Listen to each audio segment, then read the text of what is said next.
Ladakh is a mountain desert across the Indian Himalayas. In the rain shadow of the mighty mountains, it's so high and dry that it's often called moonland. It looks more like a moonscape or a Marscape. Well, this one is a picture of the Mars. Often called Little Tibet, this region remains landlocked, cut off from the rest of the world for half the year. Temperatures range from -30 to +30. Hi, I'm SONAM WANGCHUK, a simple indigenous tribal from this remote Ladakh. I was born in an even remoter tiny village of 5 households. But that was a long time ago. Today, my village has grown 100% to become a village of 10 households. Perhaps still a little bit smaller than your city. We had no schools in our village, so I learned from the farmers, from the rivers, trees, animals, and above all, from my mother. I picked up English and other languages from the radio and meeting people from different countries. Later went to some schools and finally finished mechanical engineering. We love our Ladakh so much that while my engineering schoolmates went to Bangalore, Mumbai and the Silicon Valley, I came back to Ladakh and started solving problems of the people.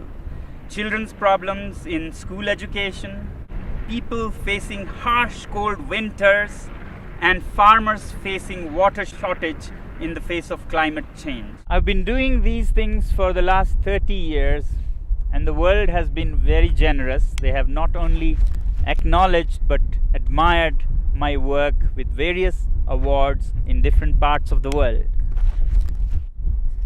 But today I have come here not to talk more about these things but to share with you a bigger challenge that Ladakh is facing and to seek your support in solving our problem. Yes, you can solve our problem, and not only that, you have the power to even avert a world war. Let me explain how. This is Ladakh. You see the famous Indus River flowing, and over there the dark mountains. Across that are the valleys of Nubra and Changtang, where we share our border with Tibet, which is now occupied by China. You may have heard that for the past few weeks, Chinese army has intruded deep inside Indian territory. This has been happening over years, and our shepherds who raise the famous Kashmir goats have lost a lot of their pastures and are in deep trouble. Now, the Indian army is there in large numbers across those mountains, matching China's soldier to soldier, bullet to bullet. But I don't think that is a solution. Both these countries are nuclear powers, and push comes to shove, India doesn't need all of its 160 nuclear weapons to raise all Chinese cities, and vice versa. And that could soon escalate into a full-fledged world war, World War III. Therefore, I have come to seek your support in solving this. You, my friends, have the wallet power, which in this case can even diffuse a bullet war between different countries. Let me explain how. To understand your power, let's first understand what China is doing and why and when. Although China claims that Indian soldiers intruded into its territory, it could not be a coincidence that at the same time, in the months of April and May, Vietnamese decide to bother China. Taiwan and the US Navy also decide to bother China. And the timing is important. This is the time when the whole world is dealing with the pandemic. Who would even think of border disputes? But one country has serious reasons to do that, and that is China. China, being a totalitarian regime, fears not so much the bullet power of India or the US. What it fears most is its own people. the 1.4 billion people that work like bonded laborers without many rights and enrich this regime, when they are angry, there's a situation for an uprising, a revolt. And today, after the COVID pandemic, people in China are furious with their government for how they handled the pandemic. Chinese businesses are shut, factories are shut, unemployment reaches 20%. And it's time for an uprising. And that's when China picks up fights with several of its neighbors to divert the attention of angry citizens from the economy to nationalism. And this is not the first time China is doing this. From 1958 to 62, during the worst great Chinese famine, when people in China were very, very upset, Mao decided to invade India. And now Xi is doing the same thing again. Well, this is the simple analysis of my simple tribal mind. If this be the case, then we, the citizens of the world, should use our wallet judiciously and hit China where it hurts most, the economy. If enough people around the world decide that we will no longer buy Chinese goods and sponsor this regime, then that will see their worst nightmares coming true. And I think this is the only way we can bring the Chinese regime on the discussion table for peace dialogues. We must always clearly remember that when we say China, it's the regime and not the civilization, not the people. In fact, the Chinese people are themselves the greatest victim in this. And that's why, my friends, I've come to seek your support. We use so many Chinese products, software, hardware, from apps and software that sends millions and millions of dollars to China to products like clothing, phones, computers. If we boycott these goods, it'll send a clear message to China that the world is not happy with you. But is it right to boycott goods from a particular country? When normally not, when it is among equal partners. But my simple tribal mind says that China is not a normal country. If the world was a club of peaceful sheep, China is a wolf in sheep's clothing. It doesn't respect the rules of the game. It's a totalitarian regime run by a clique. It's not representative of its people. In fact, its people are just an instrument for its expansionist ambitions.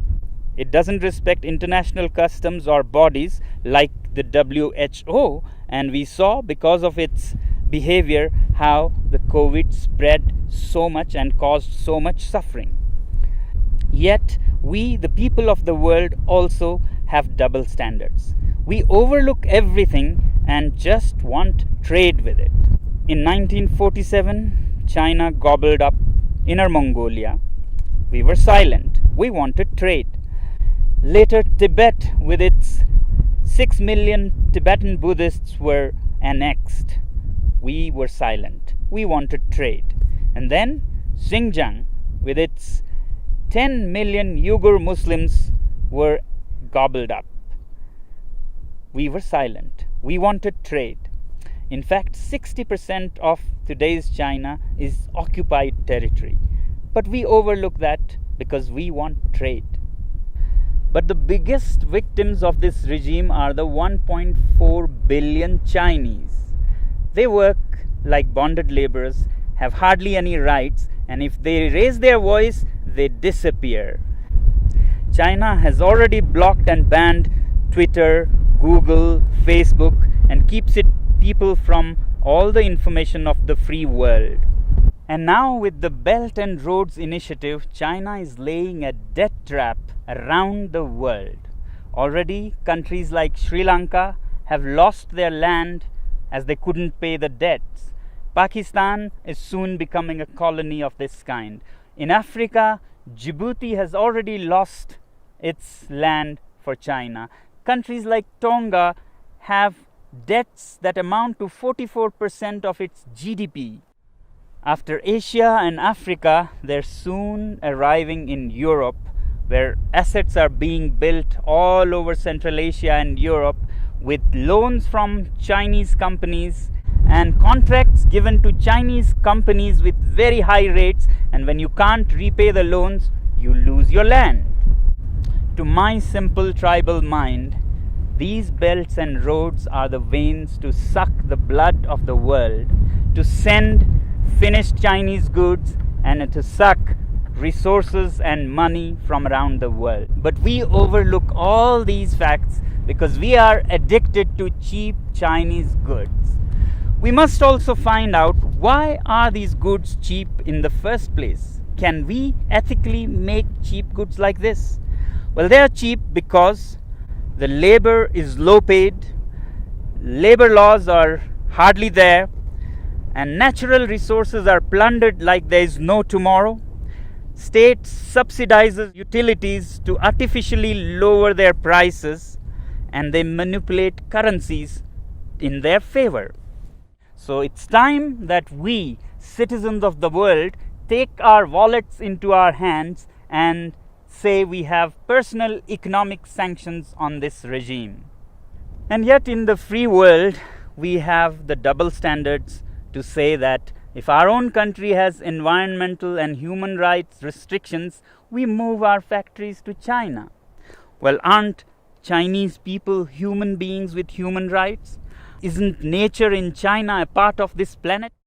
Now, some people would ask, is it practical? How can we manage without Chinese goods? And what are the alternatives?